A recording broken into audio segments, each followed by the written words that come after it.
Hello and welcome. मैं हूं RJ अंकुर। दोस्तों, बात करते हैं नेपाल की। अभी कुछ दिनों पहले नेपाल के प्रधानमंत्री केपी शर्मा ओली की बोली ने भारत पर चलाई थी गोली। अब मेरा मतलब, उन्होंने नेपाल के नए नक्शे को तैयार किया और उसमें भारत के कुछ हिस्से को दिखाए जाने के कारण उन्हें भारत ही नहीं बल्कि अपने देश में भी लोगों की आलोचना का शिकार होना पड़ा। बेसर पैर का बयान देकर ओली ने अपने मुश्किलों में और ज़्यादा पॉइंट हासिल कर लिए हैं।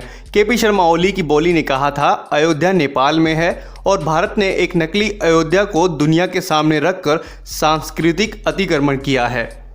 मुझे तो समझ नहीं आया, लेकिन आप लोगों ने तो पूरी रामायण देखी होगी, तो आप ही बताओ कि पूरी रामायण में एक बार भी ओ शब्द जी का कहीं प्रयोग हुआ है क्या?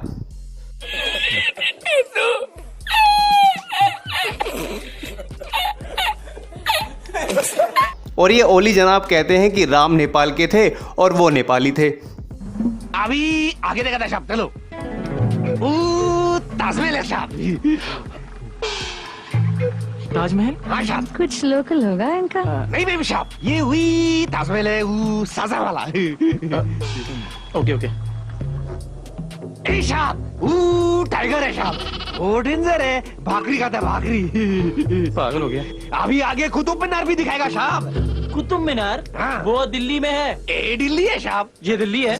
इसी बात को लेकर बॉलीवुड के मशहूर गीतकार मनोज मुंतशिर ने ट्वीट किया, जो खूब वायरल हो रहा है। उन्होंने ट्वीट किया कि शर्मा जी जरूर वाल्मीकि के साथ खेले कूदे होंगे, तभी राम के बारे में सबसे पहले जानकारी रखते हैं।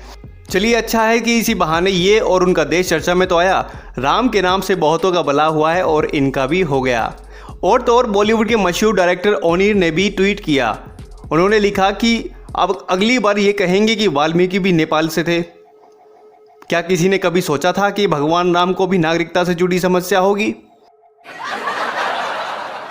भारत का मानना है कि चीन की शह पर नेपाल कम्युनिस्ट पार्टी के केपी शर्मा ओली इस तरह के कदम उठा रहे हैं जो उनके लिए आत्मघाती साबित हो रहे हैं। लेकिन अब उन्होंने सफाई दी है। नेपाल के फॉरेन मिनिस्ट्री ने कहा कि इस बयान के पीछे किसी की भावनाओं को चोट पहुंचाने का मकसद नहीं था। असल में राम जन्म स्थान और उनसे जुड़े स्थानों से जुड़ी जानकारियां उनके पास हैं। पीएम ओली के कहने का मतलब था कि रामायण के विशाल सांस्कृतिक भूगोल पर और शोध होना चाहिए। दोस्तों, मेरी राय तो सिर्फ यही है कि नेपाल से भारत के काफ़ी पुराने और अच्छे संबंध हैं। नेपाल के लोग भारत के लोगों के भाई बंधु ही हैं, उन्हें तोड़ने की कोशिश ना की जाए। मैं हूं आरजे अंकुर। जय हिंद।